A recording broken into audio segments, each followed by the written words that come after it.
반갑습니다. 송재준입니다. 제가 참 이재명 대표를 보면서 신기하다, 이상하다 라고 생각하는 게 몇 가지가 있는데요.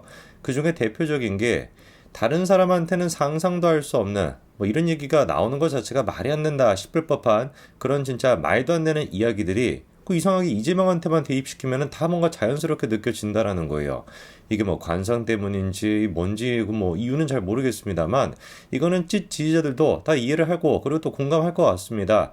야, 우리 교주님이 약간 좀 그래도 인상이 좀 더럽지 않냐. 그래서 뭐 다른 사람 같은 경우는 뭐 불륜, 뭐 혼외자 뭐 이런 얘기가 나왔을 때 그럼 당연히 가짜 뉴스지라고 생각하고 지나갈 법한 얘기도 뭔가 이상하게 이재명한테 그게 대입이 되면은 혹시 그런 일이 있었나? 혹시 진짜 그런 일이 있지는 않았을까? 라는 생각이 드는 거. 그건 아마 지지자들도 전부 다 뭐 공감을 할 것 같습니다. 사실 그래서 지난 대선 때도 그렇고 지금도 마찬가지고 이재명을 둘러싸고 온갖 진짜 뭐 별의별 얘기들이 다 있었는데요. 이게 뭐 단순히 이재명의 관상 때문이다 이렇게 얘기할 수는 없죠. 물론 그게 큰 영향을 끼치긴 했습니다만 관상 때문이다라고는 얘기할 수 없고 지금까지 이재명이가 보여왔던 행동과 그리고 또 해왔던 얘기들 이런 것들이 복합적으로 축적이 되다 보니까 사람들이 머릿속에서 이재명이라고 하는 사람은 어떻게 각인이 돼 있는 거예요?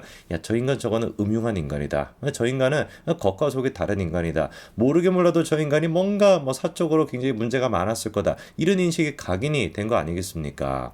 그래서 뭐 자기 아내를 둘러싸고 김혜경 씨를 둘러싸고 그리고 또 뭐 김현지 그 비서관을 둘러싸고도 진짜 뭐 다양한 얘기들이 많았는데 오늘 어떻게 된 것인지 참 재미난 이야기 한 가지가 나왔습니다. 김혜경 씨를 법원이 증인으로 채택을 했다는 거예요. 그래서 그 김혜경 씨를 불러가지고 이재명한테 저렇게 이제 뭐 맞은 적이 있냐라고 직접 묻겠다라는 겁니다. 한창 이제 뭐 김혜경 씨가 낙상을 했다 뭐 이런 얘기. 근데 이제 그 낙상을 한 게 진짜로 낙상을 한 게 아니라 낙상했다라는 게 우리가 일반적으로 생각하면 뭐 떨어졌다라고 생각하지만 넘어지는 것도 뭐 의학적으로 그걸 뭐 낙상이라고 부르는 것 같더라고요. 그래서 뭐 이재명 측의 주장에 따르면은 집에서 그냥 뭐 스트레스나 과로 때문에 쓰러졌다라는 것인데 그걸 이제 일각에서는 폭행을 한 거 아니냐, 뭐 두들겨 팬 거 아니냐 이런 얘기가 있었죠, 그렇죠? 그것 때문에 간호세로 연구사가 기소가 됐었고 그 재판에 이제 증인으로 누구를 법원이 채택을 한 거예요. 김혜경 씨를 채택하게 됐다는 겁니다. 지금 다가오는 날짜가 8월 25일로 얘기가 나오고 있어요. 그래서 25일 날 김혜경 씨를 증인으로 부를 예정이다라는 것인데 뭐 어쨌거나 다가오는 25일 날 김혜경 씨가 재판에 출석할지도 일단 미지수이기는 합니다만 출석할 가능성도 분명히 있겠죠, 그렇죠? 그렇게 출석을 해가지고 뭐라고 얘기할지도 한번 봐야 될 것 같아요. 또 모릅니다.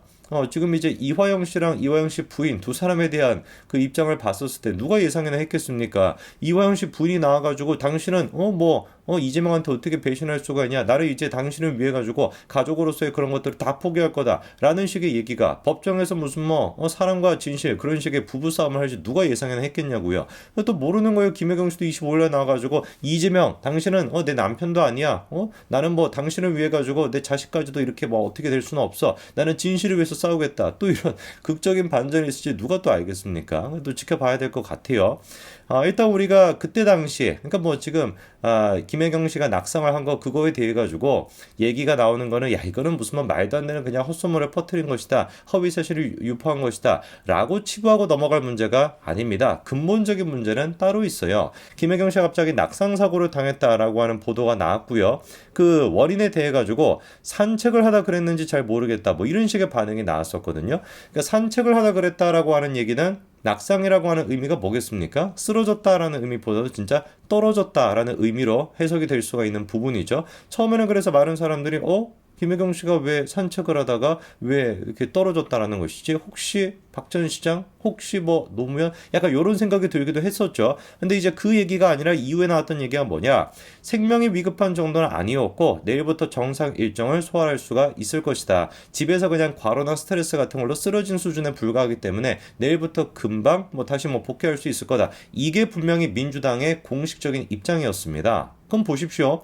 이 얘기가 신빙성이 있고 이 얘기를 국민들이 믿기 위해서는 다음날 진짜로 뭐 해야 되겠어? 별일 아니었네. 김혜경 씨가 등장을 했네. 라고 하면은 끝나는 문제인 거 아니겠습니까? 그런데 갑자기 이 문제가 확 바뀌게 되면서 문제가 훨씬 더 커지게 됐는데 눈덩이가 불어나듯이 그렇게 키웠던 근본적인 사람이 근본적인 장본인이 누구였어요? 이재명 본인 스스로였던 거예요. 갑자기 이재명이 분명히 별일 아니라고 했었는데 어떻게 했습니까? 일정을 전면적으로 취소를 시켜버리고 옆에 있겠다. 뭐 이렇게 막 생쇼를 당하다 보니까 사람들이 그때부터 뭐라고 생각을 하게 되는 거예요. 이거 뭐 다른 게 있는 거 아닌가? 뭔가 큰일이 있으니까 이재명이가 그렇게나 선거에 그냥 미쳐있는 이재명이도 전면적으로 일정을 다 취소하는 거 아니냐라고 생각했던 거 아니겠습니까? 거기에다가 또 막 정성호 나와가지고 이재명과 금술이 굉장히 좋다 막 이런 얘기를 하고 앉아 있으니까 더더욱 의심이 되는 거 아니겠습니까? 금술이 좋으면 그냥 금술이 좋다라고 생각을 하지. 누가 도대체 딴 사람이 제3자가 나와가지고 야, 저 부분은 있잖아요. 금술이 굉장히 좋아요. 라고 하는 얘기를 누가 하겠어요? 더더욱 그러다 보니까 의심이 되는 거 아니겠습니까? 자, 그리고 이후에 워낙에 논란이 커지다 보니까 결국에 민주당에서 다음 같은 영상까지도 공개를 했는데 저기 지금 파란색 옷 입고, 파란색이 아니라 저 뭡니까? 초록색 옷 입고 있는 사람이 이재명이에요. 그래서 이제 김혜경 씨의 손을 꼭 붙잡고 있는 것도 우리가 확인할 수가 있고요. 그러면서 그 영상을 공개하면서 다음 같은 얘기도 민주당이 했었습니다. 외부 이제 그 영상을 보면은 이재명 후보가 김혜경 여사를 들것에 실린 채 차에 오르는 것을 애틋하게 바라보고 있다라고 얘기하고 있거든요. 자, 그럼 우리가 또 한번 봐야 되겠죠. 이재명 후보가 당시 후보가 김혜경 씨를 애틋하게 바라보는 장면, 바로 요 장면이었습니다. 야, 저는 처음에 저거 보고 막 공포영화인 줄 알았어. 야, 저게 여러분들이 보시기에는 이재명 후보가 김혜경 씨를 애틋하게 바라보는 표정입니까? 표정이 나오지는 않습니다만 지금 막 기운으로 얘기를 하고 있는 거 아니에요? 우리 이재명 대표만이 할 수 있는 거죠. 다른 일반인들은 범인은 할 수가 없습니다. 이재명 대표만 할 수 있는 어떤 능력이라고 해야 될까요? 아우라로 기운으로 얘기하는 거. 근데 그 기운을 봤었을 때 누가 보든지 간에 저거는 애틋하게 바라보는 것이 아니라 뭐라고 표현을 해야 될까? 약간 좀 고민이 되는데 그때 민주당 쪽에서 이해식이 페밀리스트 이재명 이렇게 얘기했는데 저거를 우리가 조금 활용해가지고 패버릴 리스트 이렇게 하면 되지 않을까요?